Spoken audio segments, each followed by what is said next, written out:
Hi guys, welcome to Snowrise academy. It's Ankit Kumar और आज हम थॉर्नडाइक की थ्योरी के बारे में बात करेंगे जो कि लॉज ऑफ लर्निंग थ्योरी है। इससे पहले वाली जो थ्योरी हमने पिछली वीडियो में पढ़ी थी वो trial and error learning theory थी और ये इस वाली पिछली वाली थ्योरी से बिल्कुल डिफरेंट है। तो आइए वीडियो को शुरू करते हैं।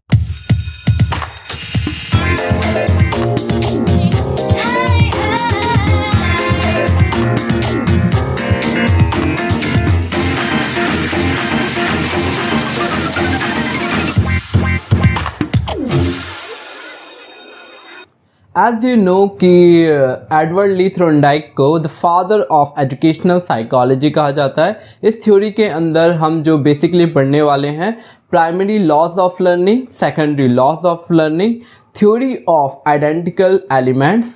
तो शुरुआत हम करते हैं प्राइमरी लॉज ऑफ लर्निंग से। तो प्राइमरी लॉज ऑफ लर्निंग में सबसे पहले आता है लॉ ऑफ रेडीनेस, फिर आता है लॉ ऑफ एक्सरसाइज यानी रिवीजन, उसके बाद आता है लॉज ऑफ इफेक्ट। तो लॉज ऑफ रेडीनेस में हम ये देखते हैं कि बच्चे को सबसे पहले हम उसे रेडी करते हैं। अगर बच्चा लर्निंग सीखने के लिए, अगर वो पढ़ने के लिए रेडी नहीं है, आप जो भी कंसेप्ट उसे सिखा रहे हो उसको वो सीखने के लिए तैयार ही नहीं है, तो आप कितना भी एफर्ट लगा लो आप उसे नहीं सिखा पाओगे। तो सबसे पहले उसे रेडी करो, उसको मोटिवेटेड करो, उसके माइंड को इस तरीके से उसको इस दिशा में लेके जाओ कि वो लर्निंग के लिए, सीखने के लिए तैयार हो जाए। दूसरी जो आती है वो है लॉ ऑफ एक्सरसाइज। अब है कि बच्चा रेडी हो गया है, वो मतलब कह गया आ गया है, वो क्लास में आ गया कि आज तो मैं सीख के रहूँगा, ठीक है, उसके अंदर ये मेंटालिटी बन गई है। अब उसे सिखाओ, उसे बार बार उसके सामने उस कंसेप्ट, वो जो भी मैथ की एक्सरसाइज कर रहा है उसे रिवाइज कराओ, रिवीजन दो, उसे होमवर्क दो, उसको वर्कशीट्स वगैरह दो, ताकि वो लर्निंग से बार बार रिवाइज कर करके वो मास्टरी बन जाए। कहते हैं ना, practice makes a man perfect और वुमेन परफेक्ट। फिर इसके बाद जो थर्ड आता है वो आता है लॉ ऑफ इफेक्ट। अब देखिए, आपने उसे कंसेप्ट सिखाया, जो भी चीज़ आप उसे सिखा रहे थे उसने वो सीखी, सीखने के बाद उसका इफेक्ट कैसे आया। अगर उसे सीखने में मज़ा आया, उसे जो सीखी हुई चीज़ बहुत अच्छी लगी, तो उसका जो आउटपुट होगा, फीडबैक होगा, पॉजिटिव होगा। यानी आपका जो लॉ ऑफ इफेक्ट से पॉजिटिव डायरेक्शन में लेके जाएगा, वो और भी सीखेगा और एडवांस लेवल पे सीखेगा। लेकिन उसे सीखने में बिल्कुल मज़ा नहीं आया। जैसे कई बच्चों को मैथ्स में मज़ा नहीं आता, ट्रिग्नोमेट्रिक कैलकुलस या बेसिक अलजेब्रा में मज़ा नहीं आता। आप कितना भी सिखा लो, एक्सरसाइज करा दो, आप उसे रेडी भी करा लेते हो, लेकिन बाद में वो कहता है मुझे अच्छा नहीं लगा, मुझे बिल्कुल भी इसमें मज़ा नहीं आया। तो आपका एफर्ट भी जाता है, साथ में जो इफेक्ट होता है, लॉ ऑफ इफेक्ट ये कहती है कि उसे मजा नहीं है, उसे अच्छा नहीं लगा, तो वो नेगेटिव इफेक्ट उसके ऊपर डालती है, ठीक है। अब इसके बाद हम सेकेंडरी लॉज ऑफ लर्निंग में चलेंगे, जिसके अंदर 8 लॉज आए हैं। First one is law of primacy, second one is law of recency, third one is law of intensity of stimulus, the fourth one is law of multiple responses, the fifth one is law of set or attitude, then the sixth one is law of analogy and assimilation, the seventh one is law of associated shifting, and the last one is law of partial activity। तो अब हम इसको one by one समझते हैं। सबसे पहला है law of primacy. Law of primacy में कहते हैं ना कि यार मेरी उस चीज़ में ना शुरुआत ही अच्छी नहीं हुई। कहते हैं ना कि आप कोई भी चीज़ सीखने के लिए जा रहे हो, चाहे आप स्काई डाइविंग सीखने जा रहे हो या फिर आप कोई भी चीज़, कोई भी साइकिल सीखने में जा रहे हो, लेकिन आपने शुरुआत में बहुत अच्छी तरीके से कोई भी चीज़ सीखी है तो आपको वो लॉन्ग टाइम तक याद रहती है। अक्सर हम क्या होता है हमारी लाइफ में, जो शुरू का चीज़ होता है और जो एंड की चीज़ होती है वो हमें याद रहती है, लेकिन बीच में क्या हुआ वो हम भूल जाते हैं। तो इसलिए कहते हैं शुरुआत अच्छी हो तो कंटिन्यू करते रहने में भी हमें ईजिली हम सीख जाते हैं। तो लॉ ऑफ प्राइमेसी होता है जो फर्स्ट इनिशियल आपने जो भी एफर्ट डाला है, जो भी आप सीख रहे हो वो आपने अच्छी तरीके से, आपके एफर्ट्स हैं तो आप जल्दी ही सीख पाओगे।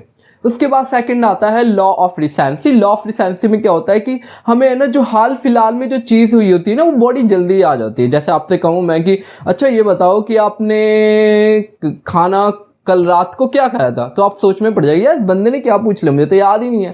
लेकिन आपको बोलूँ कि अभी जस्ट 2 घंटे पहले आपने क्या खाया था, कुछ सिगरेट खाया होगा, मुझे पता है, आपके मुंह से लार टपक रही है उस खाने को याद करके। तो जो भी रिसेंटली हम सीखते हैं या फिर जो भी घटना हमारी लाइफ के जस्ट रिसेंट हुई है तो वो हमें बहुत बखूबी तरीके से और अच्छी तरीके से वो हमें लाइफ में याद रहती है। इसके बाद जो थर्ड वन आता है वो आता है law of intensity of stimulus.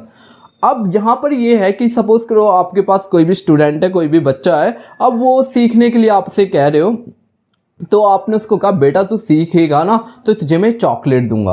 अब उस चॉकलेट, उसका ब्रेन क्या कर रहा है, उस चॉकलेट को पाने के लिए वो लर्निंग स्टार्ट करेगा।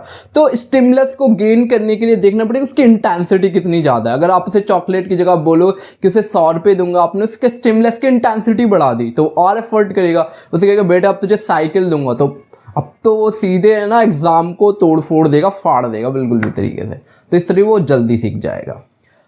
अब इसके बाद जो नेक्स्ट वन आता है लॉ ऑफ मल्टीपल रिस्पॉन्सेज। जैसे कि आपको याद होगा कि पिछली थ्योरी ट्रायल एंड एरर में अगर उस बिल्ली को हम कहते हैं कि चल बिल्ली तुझे ना सिर्फ एक ही अटैम्प्ट देते हैं कि तू पिंजरे के अंदर है, एक ही झटका मार और एक ही झटके में तू पिंजरे को खोल दे। और वो पहली बार उस पिंजरे में आई थी तो फर्स्ट अटैम्प्ट मारती और शायद उसे लीवर प्रेस करना भी नहीं आती तो वो पूरे टाइम भूखी रह जाती। तो हमने उसको मैक्सिमम मतलब उसे जो अटैम्प्ट्स के थे उस पर कोई भी बांधक, कोई भी लिमिटेशन नहीं दी, उसे फुल टू अनलिमिटेड हमने उसे रिस्पॉन्सेस दिए, उसको अटैम्प्ट्स दिए ताकि वो मैक्सिमम नंबर ऑफ रिस्पॉन्स कर सके और जो भी लीवर को अच्छी तरीके से दबा सके और लर्निंग को सीख जाए। अगर हम किसी भी बंदे को कहें वो फर्स्ट टाइम साइकिल चलाना सीख रहे, उसे कहे पहली बार में ही साइकिल पे चढ़ और पैडल मार तुरंत सीख जा, तो वो नहीं सीखेगा, ऑब्वियसली वो गिर जाएगा। तो बेसिकली हमारे कहने का मतलब ये है कि आप उसे ज़्यादा नंबर ऑफ अटैम्प्ट्स दोगे तो आपकी लर्निंग बढ़ेगी। Maximum number of attempts maximum learning. इसके बाद हमारा नेक्स्ट टॉपिक मतलब नेक्स्ट जो आता है वो law of set or attitude. देखो एटीट्यूड का मतलब होता है बिलीफ, आप किस भी चीज़ में ज़्यादा विश्वास रखते हैं। जैसे कोई एक अच्छा स्मार्ट सा और एक पंचुअल बच्चा है, बिल्कुल आपकी तरह डेली स्कूल से आता है, कॉलेज से आता है, अपना फ्रेश अप होके खाना वाना खा के पूरा रेडी होके और बैठ जाता है पढ़ने के लिए, क्योंकि उसने माइंड ये कहता है मुझे पंचुअलिटी, घर पे जाते हैं जो भी असाइनमेंट दिया है, जो भी टीचर ने दिया या फिर कल जो टीचर पढ़ाएगा उसमें पहले ही करके ले आऊँ तो मैं क्लास में अच्छा परफॉर्म कर सकता हूँ। ये उसका एटीट्यूड है, वो उसका ये इस चीज़ में वो बिलीव करता है, विश्वास करता है, तो वो तुरंत ही असाइनमेंट, होमवर्क या जो भी बुक दी हुई है उसको तुरंत वो पढ़ना स्टार्ट कर देगा। तो वो इसका एटीट्यूड, अगर किसी का अच्छा पॉजिटिव एटीट्यूड है लर्निंग को देख के या फिर किसी भी काम को करने के लिए लेके, तो बहुत ही जल्दी प्रोग्रेस करेगा और बहुत ही जल्दी सीख जाएगा। लेकिन किसी का नेगेटिव एटीट्यूड, जैसे मेरी तरह, मेरा कभी मन नहीं करता है, कभी कभी जैसे मेरा मन नहीं कर रहा है यार आज वीडियो नहीं बनानी, आज ये नहीं करना, तो मतलब अगर डेली रूटीन में तो मैं बनाऊंगा, अगर नए रूटीन में तो मैं बनाऊंगा ही नहीं, मैं बैठ जाऊंगा आराम से, चाय वाय पीऊंगा और आराम से चिल आउट करूंगा। तो अब इसके बाद हम नेक्स्ट करते हैं, इसके अंदर आता है law of analogy and assimilation. इसमें क्या होता है कि सपोज करो कि मैंने आपको कोई भी एक क्वेश्चन दे दिया या फिर कोई भी ऐसी सिचुएशन दे दी, तो आपका ब्रेन ये ट्रिगर करेगा कि इस क्वेश्चन को या फिर इस सिचुएशन में मैं पहले कभी था। तो आपने अगर वैसी सिचुएशन जो मैंने आपको दी है आप उसमें इससे पहले भी आ चुके हैं, तो उस वक्त जो आपने हैंडलिंग की, जो ब्रेन के फंक्शनिंग करी, किस तरीके से सॉल्विंग करी, तो ब्रेन भी इस जो आप मैंने वापस दी है इसी तरह पिछली दी हुई सिचुएशन में वैसा ही सॉल्व करने को चाहेगा। सपोज एग्जांपल के लिए आप किसी भी स्टूडेंट को एक होमवर्क देते हैं, मैथ्स का कोई भी अलजेब्रा देते हैं, तो उसके लिए एकदम सपोज करो उसने पहला सॉल्व कर रखा है इससे पहले, तो पहले उसने कैसे सॉल्व करा उसी तरीके से वो इसको भी सॉल्व करेगा। तो हमारे पास जो भी सिचुएशन आती है हम देखते हैं कि इससे पहले हमने जो भी सिचुएशन में इस तरह की सिचुएशन आई थी, तो हमारा ब्रेन सबसे पहले उसको वैसे ही करने की, वैसे ही सॉल्व करने की कोशिश करता है। इसके बाद हम नेक्स्ट चलते हैं, इसके अंदर आता है लॉ ऑफ एसोसिएटिव सिस्टम। अगर आपको याद होगा कि पावलोव की थ्योरी ने, हमने डॉग के सामने मीट रखा था, फिर उसके बाद हमने उसको बैल रखा था और बैल और मीट को एक साथ प्रेजेंट करने पर, उसको बार बार रिपीटिशन करने पर जो वो लार मीट के लिए टपका रहा था फिर वो लार बैल के लिए भी टपका रहा था। यानी हमने उसकी लर्निंग को जो मीट के लिए लार टपकाने की वो उसको शिफ्ट कर दी हमने बैल के लिए। तो ये होता है कि आप किसी भी इंसान की, जानवर की, कोई भी इंडिविजुअल है उसकी लर्निंग को आप शिफ्ट कर सकते हो, मॉडिफाई कर सकते हो एंड चेंज कर सकते हो। जस्ट लाइक आपके घर में कोई भी पैट वैट रहता है, आप उसे स्टैंड अप करते हो या फिर कोई भी खाने के लिए बोलते हैं टॉमी सू या सेरा सू, तो वो उस खाने के लिए, उस चीज़ के लिए वो लर्निंग सीख जाता है। ठीक है, तो ये होता है लॉ ऑफ एसोसिएटिव शिफ्टिंग। इसके बाद हमारे पास जो सेकंड लास्ट आती है वो होता है law of partial activity. Law of partial activity के अंदर हम ये देखते हैं कि अगर बच्चे को आप कोई भी चीज़ सिखाने हो तो एज अ होल की जगह कोई भी एक्टिविटी को उसे कंप्लीट की जगह उसे स्टेप्स, उसे ना एक्टिविटी को है ना टास्क में ब्रेक डाउन कर लो ताकि उसे वो 1 बाय 1 सीखते जाए। अगर मैं कहूँ कि आपको स्टेयर पे है ना डायरेक्ट फर्स्ट पे पैर रखना और डायरेक्टली आपको एंड वाली स्टेयर पे जो सीढ़ी है उस पे पैर रखना है तो आप ऑब्वियसली नहीं कर पाओगे। अगर आप सीढ़ी पे चढ़ पाओगे जब आप उसे 1 बाय 1 चढ़ना स्टार्ट करोगे। इसीलिए कोई भी काम को अच्छे से करने के लिए अगर आप उसको यानी बच्चे को कोई भी काम सिखा रहे हो, अगर उस एक्टिविटी को आप टास्क में 1 बाय 1 स्टेप्स में ब्रेक डाउन कर लो तो बच्चा बहुत अच्छी तरीके से सीखेगा और बच्चे को सीखने में भी बहुत मज़ा आएगा। अब जो लास्ट है इसके अंदर वो है थ्योरी ऑफ आइडेंटिकल एलिमेंट्स।